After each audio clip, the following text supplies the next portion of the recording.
Isu perselingkuhan Raffi Ahmad dan Nita Gunawan kian hari terus menyebar luas. Terlebih Raffi Ahmad baru-baru ini juga bertemu dengan Nita Gunawan di salah satu acara pada stasiun televisi swasta. Melihat suaminya semakin menjadi-jadi, akhirnya Nagita Slavina pun mengutus salah satu sosok untuk mengawasi Raffi Ahmad. Sosok tersebut adalah Mary, asisten Raffi Ahmad yang sudah bekerja sangat lama dengan keluarga Sultan Andara. Mary mengakui pada media bahwa dirinya secara khusus ditugasi Nagita Slavina untuk mengurus Raffi Ahmad. Ia ditugasi oleh Nagita Slavina agar Raffi Ahmad tidak genit dan mencari perhatian wanita lain. Mary pun membongkar borok Raffi Ahmad yang jika ada celah sedikit untuk selingkuh, ia akan ambil kesempatan. Ia pun tampak heran dengan wanita-wanita yang mendekati bosnya tersebut lantaran sang majikan telah memiliki seorang istri dan anak. Saat video call diangkat oleh Nagita Slavina, Raffi Ahmad pun bertanya kegiatan istrinya. Namun jawaban Nagita Slavina kian ketus dengan Raffi Ahmad.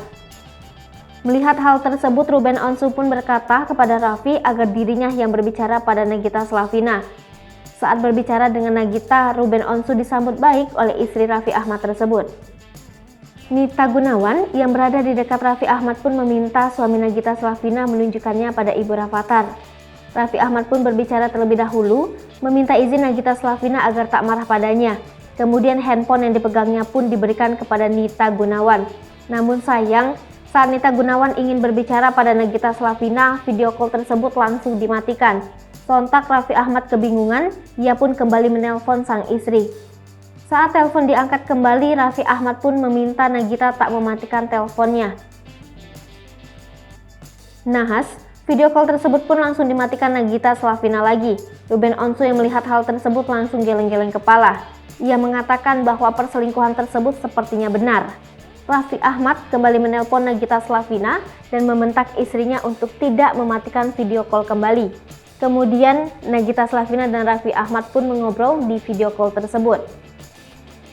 Dia meminta sang istri untuk meyakinkan masyarakat untuk mematahkan rumor dirinya selingkuh dengan Nita Gunawan. Menariknya, Nagita Slavina mengaku tak tahu soal rumor perselingkuhan suaminya dengan Nita Gunawan. Tak puas dengan jawaban istri, Raffi Ahmad kembali meminta ibu dua anak itu untuk membantu memberi jawaban atas isu perselingkuhan. Sayangnya, Nagita Slavina lagi-lagi memilih jawaban mengambang untuk menjelaskan rumor perselingkuhan Raffi Ahmad dengan Nita Gunawan. Hai pemirsa Sri Popo TV, jangan lupa komen, like, dan subscribe, serta tonton terus berita-berita terupdate